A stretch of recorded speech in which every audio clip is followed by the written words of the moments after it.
Time now for sports on 104.7 The Cave. Here's Ned Reynolds. Mike, the intern, Ned Reynolds, back in the studio on a Monday morning with a severe sugar hangover. What do the Blues have to do to even their series with the Jets? Well, they take advantage of the opportunities. They certainly had them. I didn't think the Jets played all that well on Saturday. Jets won the game 5-3, I beg your pardon, but the same token, I thought the Blues had every opportunity to win it. They had 3 separate leads in that match and unable to hold on to them. And you have to take advantage of those opportunities. And St. Louis has to avoid the absolutely senseless penalties that they had. There were some, you have to understand, and I think everybody who follows hockey and other sports knows this, these are aggressive athletes. And you have to keep your cool, especially in playoff circumstances. And I didn't think the Blues did a very good job of that. The penalties, they just didn't make any sense in some cases. But the bottom line is this. St. Louis has to be able to defend a little bit better. St. Louis only took 17 shots on goal, and Connor Hellebuck saved 14 of them. Jordan Bennington saved 21.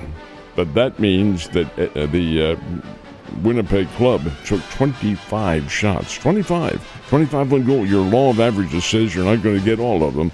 So, indeed, the defense has to be a little bit better. But they do play again tonight, and I think we'll see maybe a different matchup. I hope so. I think the penalties and the way that game was played are kind of hand in hand. You can tell the frustration from the Blues, and that's reflected in the penalties. Hopefully they can correct that ship, because I'd love for them to go a little bit further than just earlier this week. Other than the Oklahoma Thunder scoring 500 million points this weekend, any other surprises in the first round? They did score a lot, 131 points against a good Memphis team. Not great, but Memphis is one of the play-in teams that got in, and they're better than losing 131-80 to Oklahoma City.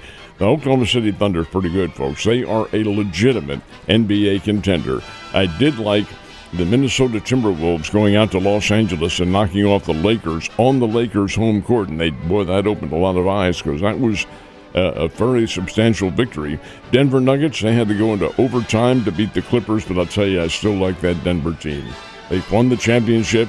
You have Jokic at center, and he can do so much. Jokic is a really good player and an anchor for their team. I like Denver. He had a couple of wins yesterday. The Boston Celtics got a win. And indeed, the Cleveland Cavaliers get a win. Cleveland is a very, very good basketball team. These NBA playoffs, which go right up into early June, are going to be very good.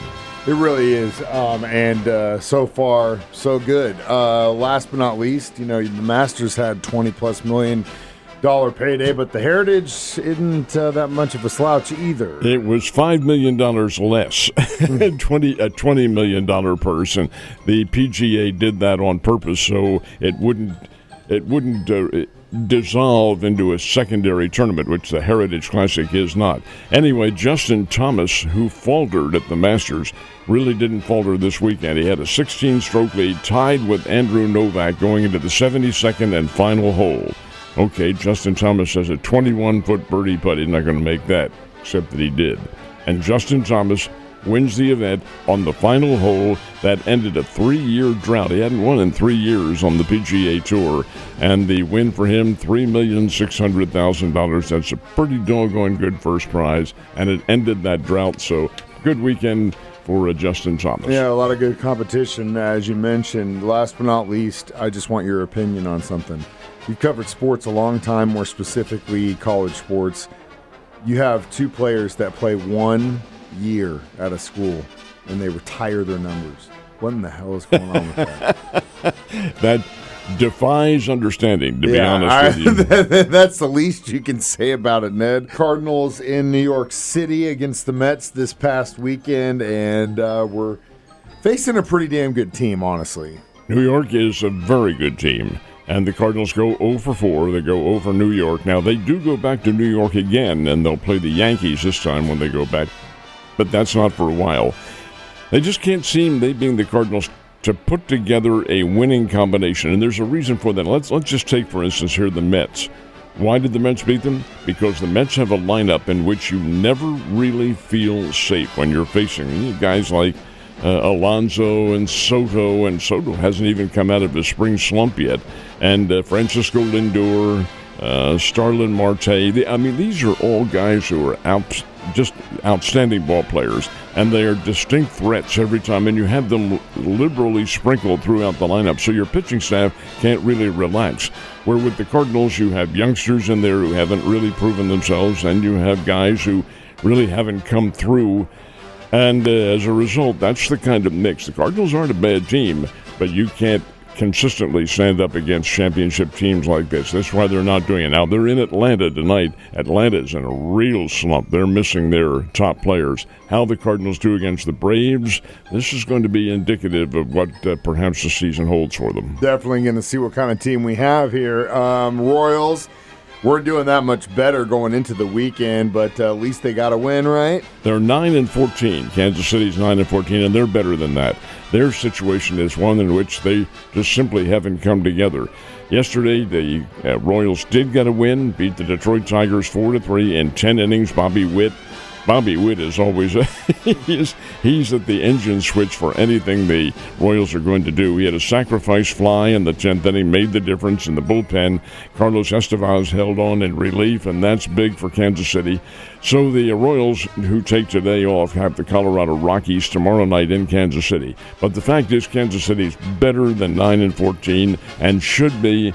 That I really feel like they'll come around. It's still April, and lots of things can happen. A lot of baseball left to play. You are right about that, and both teams have plenty of time to right the ship. Another big test for the Bears tomorrow night. Are they in town?